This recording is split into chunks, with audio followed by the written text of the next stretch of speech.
Pinagtutulungan nila Steven at kasama kanyang katropa para bugbugin ang mga tauhan ni Mio Lorenzo upang iligtas sina Moises at Maxine. Pinagsabihan sila ni Mio Lorenzo na huwag na silang makisali pa dito at kukunin na sana ni Mio Lorenzo si Maxine para pasamantalan ito upang makahiganti na siya kay Matias. Dito na nga kumilos sina Steven, binugbog nila kaagad ang mga tauhan ni Mio Lorenzo at pati na si Mio Lorenzo, binugbog ito ng gusto ni Moises at pinakulong na nga nila si Mio Lorenzo dahil sa ginawa nito nila Moises at Maxine.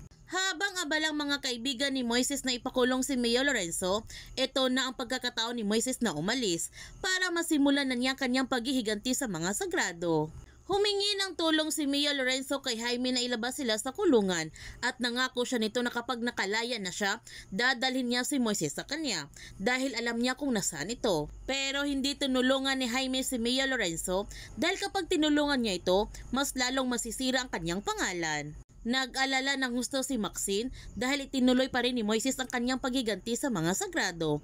Sinabihan ni Kelvin si Maxine na huwag itong mag-alala dahil hindi pa babayaan si Moises ng Panginoon. Patuloy pa rin sina Prof. Elmer sa kanilang pagrarally para ibagsak si Juancho sa kanyang pwesto. Ngunit may ibang tao naman ang nakasuporta kay Juancho dahil sa pagtulong nito sa kanila at wala silang pakialam kung isa itong kurap basta maabunan lamang sila sa pangungurap ni Juancho. Gayunpaman, pagod na si Shaira na magsinungaling sa harap ng taong bayan para lamang pagtakpan ang krimen na ginagawa ng mga sagrado. Kinakain na siya na ngayon ng kanyang konsensya. Hindi naman sinunod ni Juancho ang inuutos sa kanya ni Jaime pagkatapos nangyari kay Aling Nadia.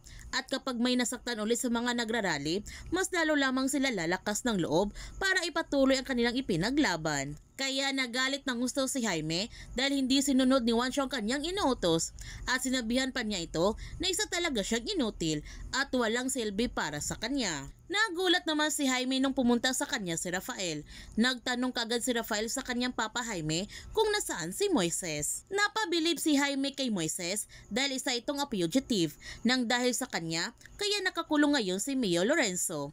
Ang sabi ni Rafael na nawawala ulit si Moises. Ang sabi ni Jaime, malamang nagtatago ulit. Fugitive nga diba? Katulad sa kanya, like father like son. Panipaniwala talaga si Moises na siyang pumatay sa kanyang ina.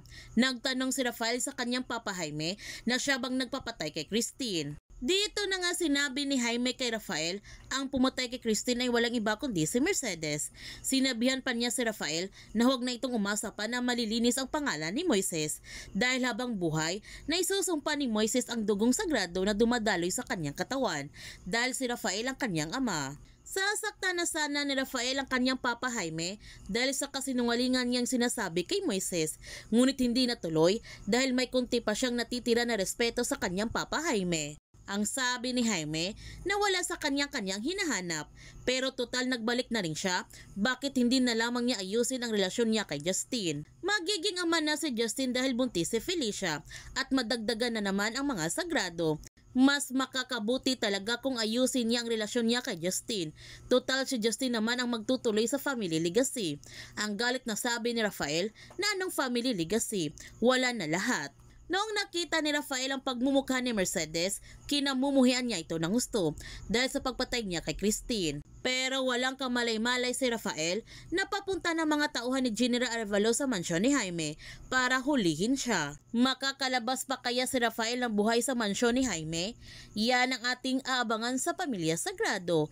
Kung bago ka pa channel ko, don't forget to like, subscribe, and click notification bell para palagi kang updated sa mga videos in-upload ko. Thank you for watching and God bless to everyone.